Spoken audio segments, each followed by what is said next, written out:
Steve Marbitzer is helping contractors learn to manage customer hostility with his coming turning points. He will equip you with the verbal tools that you need to be successful in navigating all those twists and turns of an interaction with an upset customer. So hopefully it can be resolved successfully. He joins me now with more. Hey there, Steve. Hey, good morning. Good morning. So let's begin with what can make people upset. What makes people upset is a break in continuity or when they don't get something they were expecting or feel they were entitled to. Okay, when companies try to manage to expectations, the customer sometimes will have different expectations than what the contractor has disclosed or is able to provide.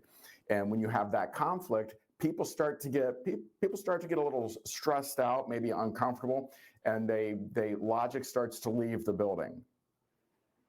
I think we've all been in that situation where we've seen that meltdown happen. So, but what steps can a person take to maybe reduce the number of angry customers or coworkers that we interact with? When we're talking about customers, understand, and this surprises a lot of the companies I talk to, understand when a customer is calling you on a phone, and it's not just contractors, it could be any professional, doctors, medical professionals, accountants. When somebody calls you on that phone, they're already upset. Once the person answering that phone gets in the mindset that the person on the other end has a problem they need help solving and they can't solve it themselves, they need your help.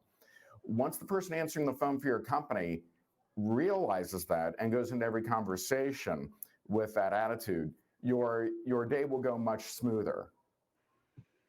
And so, what if my first contact with a person is when they are really enraged?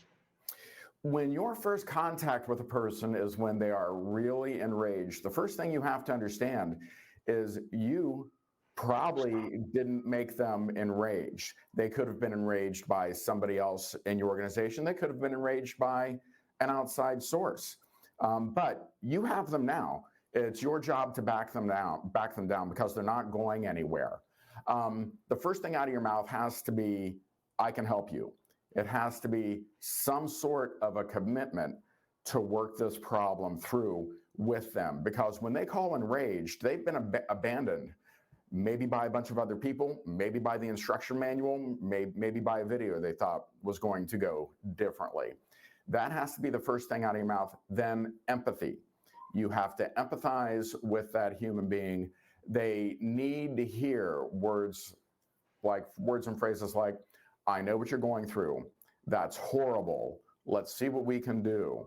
They need to hear that you're on their side, even something along the lines of, this happened to me. Let's help you through this. And you just have to say those words. You might have to keep repeating those words because we've all dealt with people who are at the end of their rope. And you know something? We've all been at the end of our rope.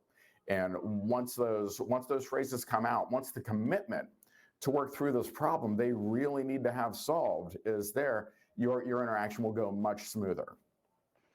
And Steve, where can we go to connect with you?